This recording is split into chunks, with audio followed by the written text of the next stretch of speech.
एक लड़का एक कोठे में जाता है और जैसे ही वो अंदर जाता है वहाँ क्या देखता है, तमाम अलग अलग तरह की लड़कियाँ अंदर होती हैं, बेहद खूबसूरत। कोई कैसी दिखने में है, कोई अलग दिखने में है। वहीं पर लाइन लगा के काफ़ी सारी लड़कियाँ खड़ी हो जाती हैं। जैसे ही वहाँ पे एक लड़की उसे दिखती है और उस लड़की की आंखें नीचे झुक जाती है शर्म से, और उसके बाद वो जो वहाँ कोठे की जो दलाल होती है उससे वो ये कहता है कि हाँ मुझे यही लड़की चाहिए। ये बोलने के बाद ही वो उस लड़की को बोलती है कि तुम उस लड़की को रूम में ले जाओ। जैसे ही वो उसको रूम में लेके जाता है, अंदर जाके उससे बात करता है, क्या पता चलता है कि वो लड़की वो उसकी बीवी है और वो गलती से उस कोठे पे आ गई। ये जानने के बाद लड़की काफी निराश हो जाती है, अंदर से टूट जाती है। नमस्कार, आदाब, मैं हूँ रुखसार मंसूरी। आज फिर से स्वागत करती हूँ एक बहुत ही अच्छी कहानी के साथ। ये कहानी शुरू होती है बेंगलोर से।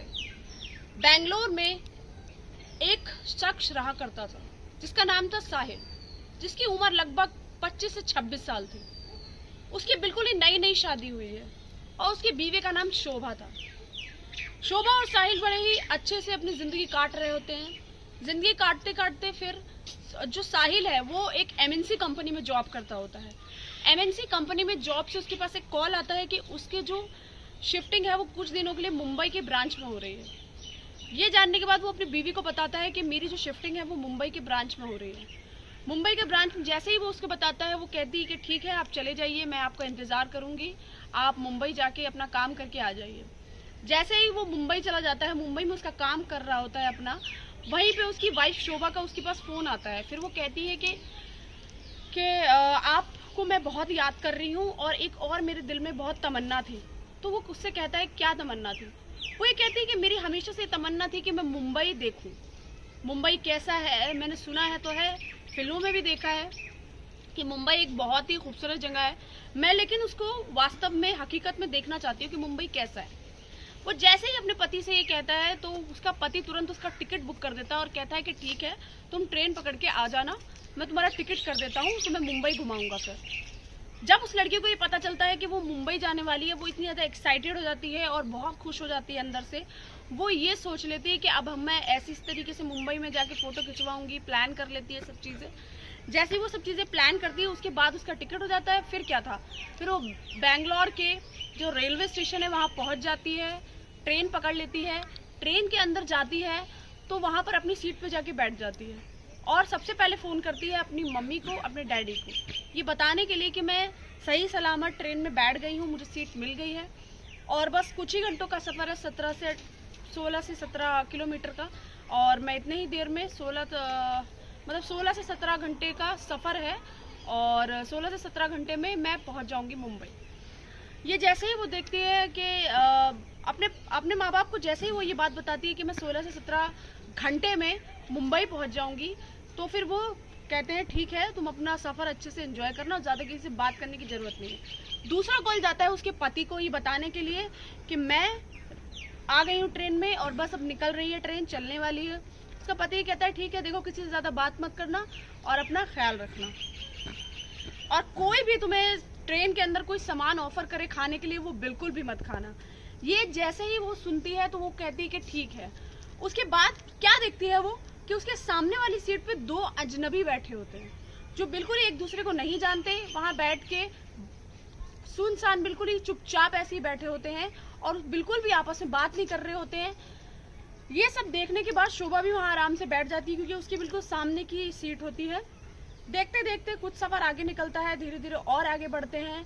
बढ़ने के बाद जैसे ही वो देखती है कि ट्रेन चल पड़ी है, सेल्फी लेना शुरू कर देती है, खाना जो उसके पास साथ रखा होता है वो खाना शुरू कर देती है। सामने जो दो आदमी बैठे होते हैं वो उसका मुंह देखते रहते हैं बार बार। ये देखने के बाद वो थोड़ा सा ऑकवर्ड फील करती है। उसके बाद फिर अपने ही काम में बिजी हो जाती है। फिर जो दो आदमी होते हैं वो आपस में थोड़ा थोड़ा बात करना शुरू करते हैं, उसको देखते रहते हैं और थोड़ा थोड़ा आपस में बात करके उन दोनों आदमी की अच्छी दोस्ती हो जाती है। ये महिला जैसे ही देखती है उसे पता चलता है कि इन दोनों की आपस में दोस्ती हो गई है। उसके बाद फिर क्या था, फिर चाय का टाइम हो जाता है।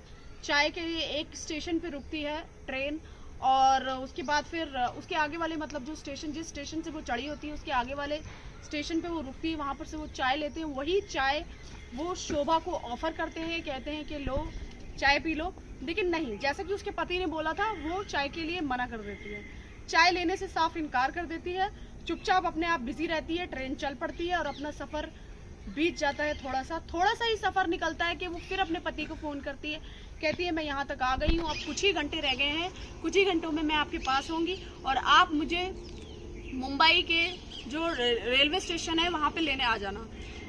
उन दोनों की आपस में बात हो जाती है और ये तय हो जाता है कि ठीक है, तुम्हारे पहुँचने से पहले मैं वहाँ खड़ा हो जाऊँगा। ये जानने के बाद फिर शोभा एकदम निश्चिंत हो जाती है, निश्चिंत होकर वीडियो बनाने लग जाती है, वीडियो कॉल करने लग जाती है अपने माँ बाप को। वीडियो कॉल करने के बाद फिर थोड़ी देर काफ़ी सफ़र निकलता है, क्योंकि इतना लंबा सफ़र होता है तो कहीं ना कहीं जाके वो लोग पूरी तरीके से कोशिश करते हैं कि शोभा से बात करें। करते करते फिर वो शोभा को कुछ खाने के लिए ऑफर करते हैं। पहले तो शोभा इनकार करती है, करने के बाद फिर थोड़ी देर के बाद हाँ कर देते हैं। फिर शोभा भी उन्हें खाने के लिए ऑफर करती है। उसके बाद जब काफ़ी समय निकल जाता है, काफ़ी समय निकलने के बाद फिर वो फिर से जब चाय मंगाते हैं, चाय पीने के बाद फिर वो शोभा को ऑफर करते हैं चाय। जैसे ही वो शोभा चाय पीती है, चाय पीने के बाद उन लोगों से अच्छी ताल्लुकात भी हो जाती है, अच्छे से बातचीत भी हो जाती है, अच्छे दोस्त बन जाते हैं वो दोनों ही अजनबी जो शोभा के सामने वाली सीट पे बैठे हुए थे। ये देखने के बाद शोभा जैसे ही चाय पीती है वो बेहोश हो जाती है। बेहोश होने के बाद जब उस शोभा की आँख खुलती है, आँख खुलते ही वो क्या देखती है कि वो किसी ट्रेन की बोगी में नहीं बल्कि चलती हुई कार में है और जो दो अजनबी उसके सामने बैठे होते हैं अब वो उसके बाजू में बैठे हुए हैं दोनों। जैसे ही वो उठती है, घबरा जाती है, परेशान हो जाती है, वो उन दोनों से कहती, तिलमिला जाती है, परेशान हो जाती है। फिर जैसे ही वो उन लोगों से पूछती है कि मैं कहाँ हूँ, वो लोग उसे जोर का थप्पड़ मारते हैं और बोलते हैं चुपचाप बैठी रहे, जो हम बोल रहे हैं वही कर। ये देख के शोभा और ज्यादा परेशान हो जाती है। फिर वो कहते हैं कि उससे ज्यादा बोलेगी तो तुझे और मारेंगे, जिसके कारण शोभा थोड़ी देर के लिए चुप हो जाती है, लेकिन सहम जाती है बिल्कुल ही। देखते ही देखते वो उसे एक ऐसी जगह ले आते हैं जहाँ पे वो देखती है जाने के बाद कि काफी सारी लड़कियां हैं वहाँ पे और एक औरत बैठी है जो उन लड़कियों का सौदा कर रही है। सौदा होने के बाद वो जैसे ही देखती है उसका भी सौदा फिक्स हो गया है। वो जो औरत है जो सबका सौदा कर रही है वो उसका भी सौदा कर देती है।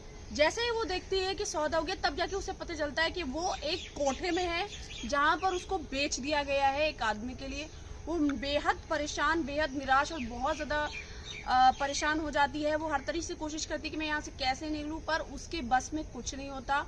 उसको एक कमरे में बंद कर दिया जाता है, उसको बेच दिया जाता है।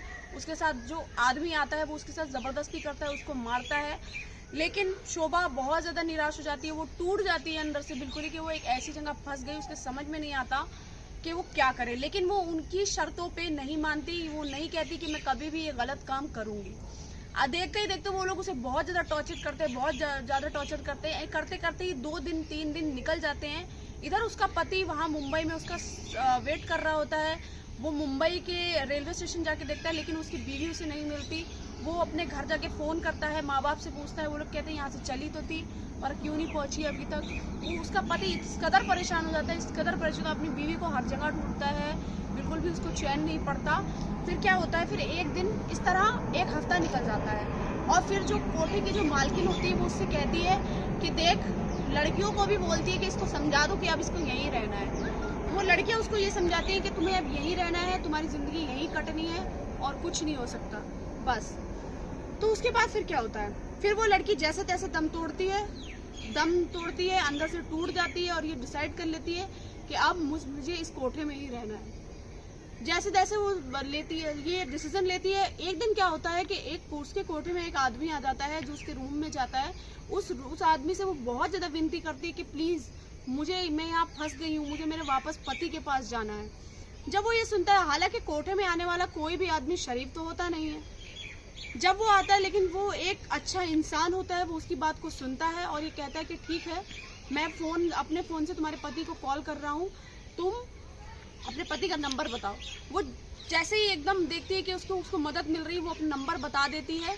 नंबर बताने के बाद उसे पता चलता है, उसके पति से उसकी बात हो जाती है। वो बता देती है कि मैं यहाँ पर फंस गई हूँ, उस आदमी से ही बात करा देती है। वो पूरा एड्रेस दे देता है। कि तिल मिलाने के बाद उसका पति एकदम ही वहाँ पर आ जाता है और फिर उससे कहता है कि मुझे लड़की चाहिए। वो प्लान सेट करके आता है, पूरी तरीके से प्लान बना के, वो नहीं बताता, अपनी बीवी को फ़ोन पे समझा देता है कि प्लान बना के आऊँगा, इस तरीके से आऊँगा ताकि कोई भी हम पे हमला ना करे, कोई हमें मारे ना, कोई शोर ना हो। जाने के बाद वो बीवी से अपने मिल ही जाता है, बीवी की नज़रें झुकी हुई होती हैं और उसके बाद जैसे ही वो शोभा को देखता है एकदम ही खुश हो जाता है और उसको कमरे में ले जाने के लिए जो कोठे की मालकिन होती है वो कह देती है। वो जैसे ही कमरे के अंदर कोठे की मालकिन को और अपने आप जाता है, सबसे पहले शोभा एकदम ही खुश हो जाती है, आंसू निकल आते हैं उसकी आंखों से और जाते ही अपने पति के गले लग जाती है। इतनी ज़्यादा इस कदर खुश हो जाती है, लेकिन फिर उसका पति कहता है कि अगर यदि हमने यहाँ पर चिल्लाना ये सब करा या फिर कुछ ही तरह की लड़ाई करी तो हम यहाँ से सेफली नहीं निकल पाएंगे, मैं पुलिस को पहले फ़ोन करके बुला लेता हूँ, तुम चुप रहना। तो उसका पति फिर पुलिस को फ़ोन कर देता है, वहाँ पे पुलिस आ जाती है। शोभा के साथ साथ और भी लड़कियाँ वहाँ जो मौजूद होती हैं वो भी वहाँ सुरक्षित निकल जाती हैं, उस दलदल से निकल जाती हैं। मानना पड़ेगा कि इस दुनिया में आज भी ऐसे मर्द हैं, आज भी ऐसे आदमी हैं जो एक औरत को सपोर्ट करते हैं, बिना किसी रुकावट के उसे सपोर्ट करते हैं, क्योंकि शोभा के पति ने शोभा से एक बार भी कुछ नहीं कहा, उसको अपनाया, उसके साथ रहा। आज भी वो हंसी खुशी अपनी ज़िंदगी बिता रहे हैं। ये कहानी हमें ये संदेश देती है कि हमें अपने अपनों का साथ कभी नहीं छोड़ना चाहिए, चाहे वो किसी मुसीबत में फंस जाए या किसी दलदल में फंस जाए, लेकिन कभी भी हमें अपने अपनों का साथ नहीं छोड़ना चाहिए। सावधान रहे, सतर्क रहे और अपना ख्याल रखें।